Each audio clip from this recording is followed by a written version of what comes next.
சகோ நீங்கள் சொல்லுங்க, எவ்வளோ காலமாக வந்து நாம் தமிழர் கட்சியில் பயணிக்கிறீங்க? என்ன காரணம் நாம் தமிழர் கட்சியிலே பயணிக்க? நான் வந்து 12வது படிக்கும்போது 11வது படிக்கும்போது தான் தெரியாது. எனக்கு 12வது படிக்கும்போது தான் 12வது முடிக்கும்போது தான் எனக்கு இந்த மாதிரி ஒரு கட்சி இருக்குது, சீமான் ஒருத்தர் இருக்கார், 2010 ஈழ பிரச்சனைக்கு அப்புறம் கட்சி ஆரம்பித்தார் அப்படின்றது தெரியும். தமிழ் மண், தமிழ் இவ்வளோ முக்கியத்துவம் கொடுத்து ஒருத்தர் பேசுகிறாரு, நம்ம மொழிக்கு இவ்வளோ பெரிய வரலாறு இருக்குது அப்படின்றதே சீமான் ஒருத்தர் தெரிஞ்சதால தான் எனக்கு இவ்வளோ விஷயம் தெரிஞ்சிருக்கு. அப்படின்னா அது சீமான்ற ஒருத்தரால் தான். 12வது முடிச்சதுக்கப்புறம் தான் நான் நாம் தமிழர்ன்ற ஒரு கட்சி தெரியும். தமிழ் மேலே அதிக பற்று வந்து அதுக்கப்புறமா ஒரு சில வரலாறுகள்லாம் தெரிஞ்சுக்க ஆரம்பிச்சது சீமானால தான். நீங்கள் குறிப்பாக யார் ரசிகர் பிரதர்? நடிகர்னா உங்களுக்கு யார் ரொம்ப பிடிக்கும்? உண்மையாக சொல்லப்போனால் எனக்கு ரசிகர்கள் யாரும் பிடிச்சதுன்னு இல்லை. ஒரு அப்படி பார்த்தா நான் 10வது படிக்கும்போதெல்லாம் ராகவா லாரன்ஸ் பிடிக்கும். அதுக்கப்புறம் 12வது டேரக்டர் பிடிக்குன்றதால வெற்றிமாறன், அவ்வளோதான். ஆக்டராக வந்து எல்லாரையும் ரசிப்பேன், அவ்வளோதான். மற்றபடி அவ்வளோ பிடிக்கும்லாம் யார் முடியும் வெறித்தரமாலாம் இல்லை. நாம் தமிழர் கட்சி பெரிய தோல்வியை தழுவிட்டு இனி மீண்டு வரதுக்கு வாய்ப்பே இல்லை அப்படின்னு சொல்கிறாங்க. எப்படி பார்க்குறீங்க? அது வந்து மீண்டு எழுதுறதுக்கான வாய்ப்பே இல்லைன்னா அது அவங்களுடைய கருத்து, நம்ம எதுவும் அதில் கருத்து சொல்ல முடியாது.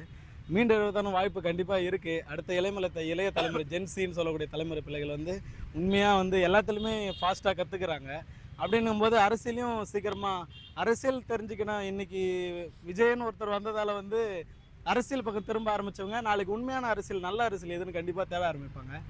பெரியவங்க சின்னவங்கலேருந்து பெரியவங்க வரைக்கும் அரசியல் பார்க்குறாங்கன்னா அதுக்கு காரணம் விஜய். அப்படின்னும்போது அரசியல் படும்போது உண்மையான அரசியல் எது, நமக்கான அரசியல் எதுன்றதை புரிஞ்சுக்குவாங்க. கண்டிப்பாக நமக்கான வளர்ச்சி, நாம் தமிழருக்கான கட்சிக்கிற வளர்ச்சி கண்டிப்பாக இருக்கும்.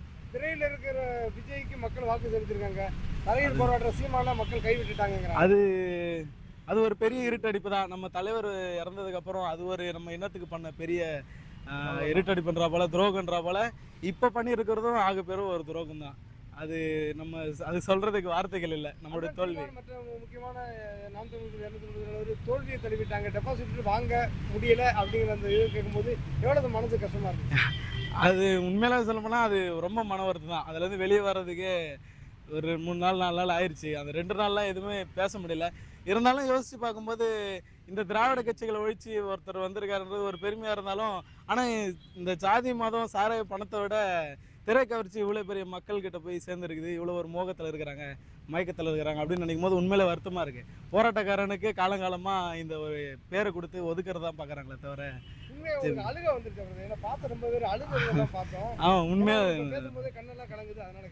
உண்மையிலே அழுகுதான் வருது. அன்றைக்கி ஒரு நாள் முழுக்குமே நான் காலேஜ் முடிச்சுட்டு வண்டி தான் ஓட்டிகிட்ருக்கேன், கார் தான் ஓட்டிகிட்ருக்கேன்.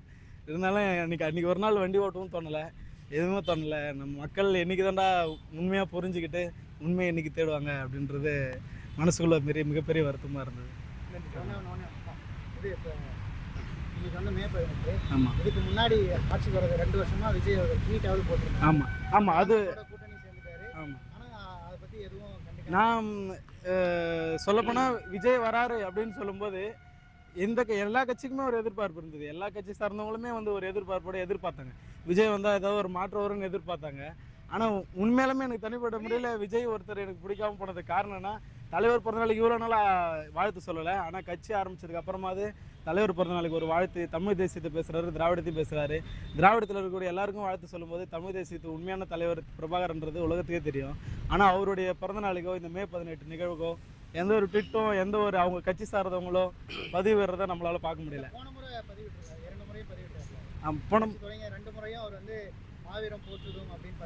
அது வெளிப்படையாக நம்ம இப்போ அதிகாரத்துக்கு வந்துட்டாரு. இதுக்கு முன்னாடி பதிவு போட்டோடும் முடிஞ்சிச்சு. இப்போ அவர் அதிகாரப்பூர்வமாக இது வேணால் செய்யலாம். ஆனால் இப்போ அது முன் வந்து செய்ய மாட்டாரு. காங்கிரஸ் கூடன்ற பயமா அப்படி என்னன்றது தெரியல. அது பொறுத்திருந்து பார்த்தா தான் தெரியும் என்ன சொல்கிறாரு அப்படின்னு.